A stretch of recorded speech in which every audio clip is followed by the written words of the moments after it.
அஸ்ஸலாமு அலைக்கும் வரஹ்மத்துல்லாஹி வபரகாத்துஹு. அன்புள்ள நண்பர்களே, மதுவின் தீங்குகளை பற்றி நாம் ஆராய்ந்து வருகிறோம். அதிலே ஒரு தீங்கு என்னவென்று சொன்னால், மது அருந்துபோவருக்கு இதய நோய் ஏற்படுகிறது. இதய நோயால் அவர்கள் இறந்து போய்விடுகிறார்கள்.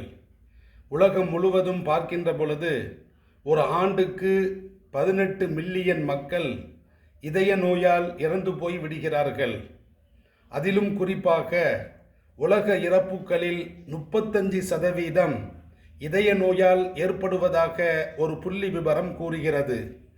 அந்த இதய நோயால் 85% மாரடைப்பால் இறந்து போய் விடுகிறார்கள்.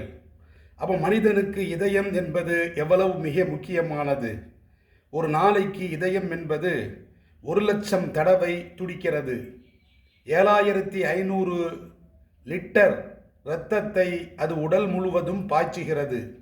அப்படிப்பட்ட அந்த இதயம், அந்த இதய துடிப்பை, மாரடைப்பை ஏற்படுத்தக்கூடிய பல காரணங்கள் இருக்கின்றன.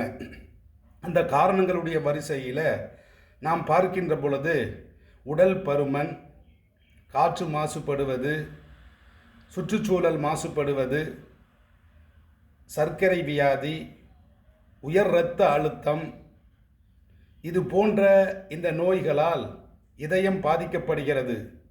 அதிலும் குறிப்பாக மது அருந்துவதின் மூலமாக இதயம் பாதிக்கப்படுவதாக ஒரு புள்ளி விபரம் சொல்லி காட்டுகிறது. எனவே உடல் முழுவதற்கும் இரத்தத்தை பம்பு செய்து உடல் முழுவதற்கும் ஆக்சிஜனையும் ஊட்டச்சத்தையும் கொண்டு செல்லக்கூடிய இந்த இதயம் மிக முக்கியமானது.